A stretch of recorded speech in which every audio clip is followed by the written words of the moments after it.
Uno de los grupos más singulares y numerosos de los Highlands son los Huli.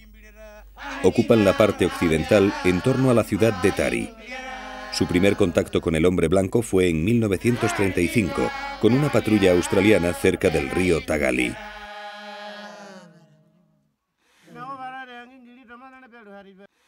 Suelen ir desnudos de cintura para arriba. De su cinturón de fibras siempre cuelga el ongoya, un cuchillo hecho con la tibia de un casuario, una ave corredora un poco más pequeña que el avestruz, muy común aquí, en PNG. En los rituales pintan sus caras con arcillas amarillas y rojas y aceites vegetales.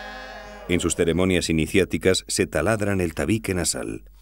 Más tarde atravesarán en él colmillos de cerdo, plumas o pequeñas varas de madera. Colgando del cuello hacia atrás, el poderoso pico del calao simboliza la fuerza y el valor en el combate. Sus sombreros en forma de gran tricornio están hechos con su propio cabello y adornados con flores y plumas de casuario.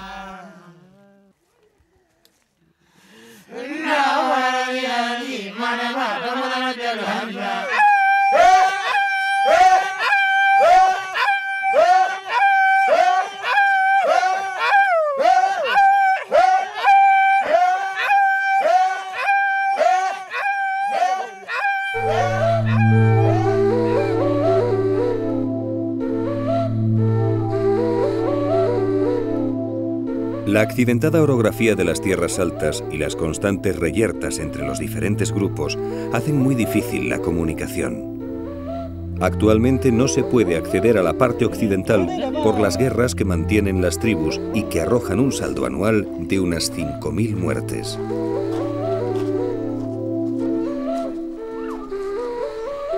Pero siempre ha sido así. Cada pueblo, cada aldea, ha estudiado la manera de defenderse del clan o la tribu vecina. Han fabricado mejores arcos, lanzas más efectivas, hachas y mazas más pesadas y contundentes, escudos con los que protegerse, sistemas de defensa y ataque, trampas y emboscadas.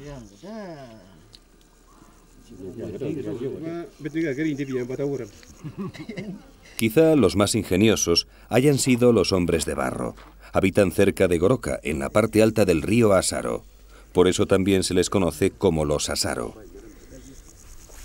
Su insólita manera de defenderse es la de convertirse en espíritus y asustar al enemigo.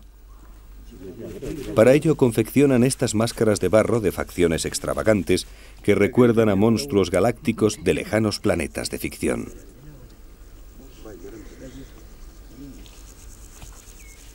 La mayoría de los grupos étnicos de los Highlands creen en unos seres sobrehumanos que habitan en los ríos, las cuevas, el cielo y los bosques, y que intervienen de manera constante y decisiva en la vida de los hombres.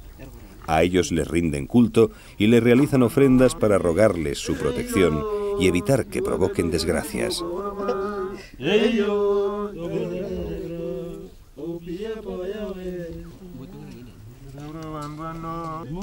Entre estos seres sobrehumanos, llamados Dama, y los hombres, se encuentran los Dinini, que son los espíritus de los antepasados.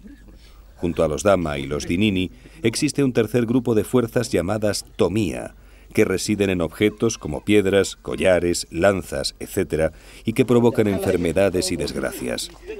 Estas fuerzas pueden ser manipuladas por los brujos contra terceras personas en las ceremonias nocturnas de Puri Puri.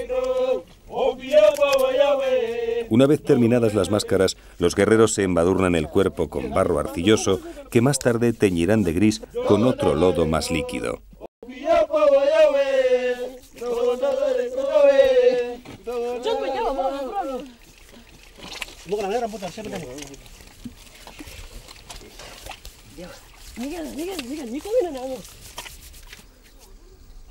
También adornan su cintura con ramas de helecho que, untadas de barro, adquieren un aspecto etéreo que añade fuerza a las figuras fantasma.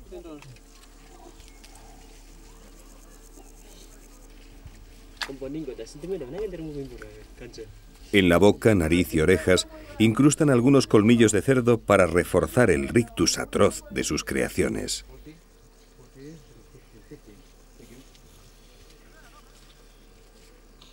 Según cuenta la leyenda, estas técnicas persuasoras comenzaron hace mucho tiempo.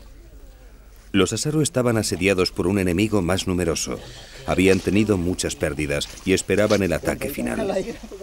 Entonces, un anciano llamado Pukiro Pode tuvo un sueño donde vio la imagen de unos espíritus grises aterradores. Esa misma noche, hicieron las primeras máscaras de barro. Los hombres se pusieron unas cañas de bambú en los dedos de las manos como si fuesen largas uñas y embadurnaron sus cuerpos de arcilla. Poco antes de salir el sol, en la penumbra del bosque, los fantasmas de barro se acercaron hasta las líneas enemigas, realizando movimientos lentos y sinuosos. Al verlos, los enemigos huyeron despavoridos y los Asaro pudieron salvar sus vidas.